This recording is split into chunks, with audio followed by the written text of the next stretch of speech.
বন্ধুরা, তোমরা সবাই কেমন আছো? আশা করি সবাই ভালো আছো। কবিতা কর্মকার অফিসিয়াল চ্যানেলে সবাইকে স্বাগত। আজকের মেনু গাজরের হালুয়া। আজকের উপকরণ গাজর, ঘি, চিনি, এলাচ, দুধ আর কাজু বাদাম। এবার কড়াতে ঘি দিয়ে দিলাম, 1.5 চামচ মতন ঘি দিয়ে দিলাম।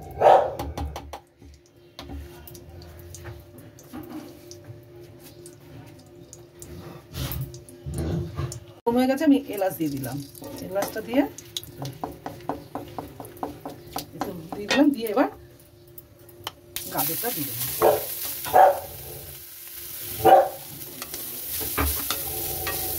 জল দিয়েছে, এটা পুরো শুকোবে, তারপরে এটাও গাজরটাও ভালো করে সেদ্ধ হবে। সেদ্ধ দিয়ে একটু মজে যাবে। হয়ে আসলাম, এবার দুধ দিয়ে দিই। দুধটা আমার একদম জাল দিয়ে ঘন করে রাখা, একদম ক্ষীর ক্ষীর করে জাল দেওয়া। 1.5 লিটার দুধ আমি জাল দিয়ে এরকম হয়ে গেছে, এতটা ঘন করেছি। ঘন করে এবার এটাকে দিয়ে দেবো।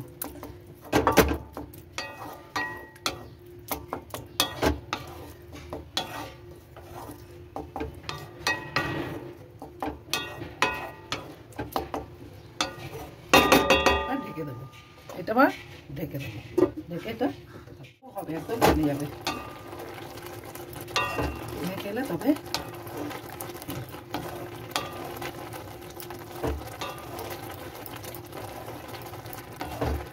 জলটা শুকিয়ে গেছে, একদম মাখা মাখা গেছে। এবার আমি চিনি দিয়ে দেবো। আপনারা যে যেরকম চিনি খাবেন সেই অনুযায়ী চিনি দিয়ে দেবেন।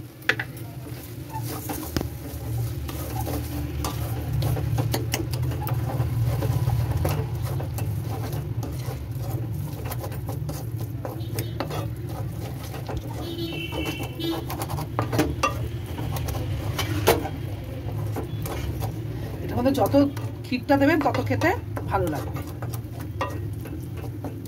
চিনি জল খেয়েছে, জলটাকে আবার টানাতে হবে।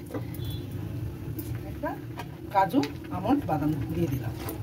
কিশমিশও দিতে পারেন, কিন্তু অনেক ঘরে কিশমিশ ভালো খায় না বলে আমি দেইনি।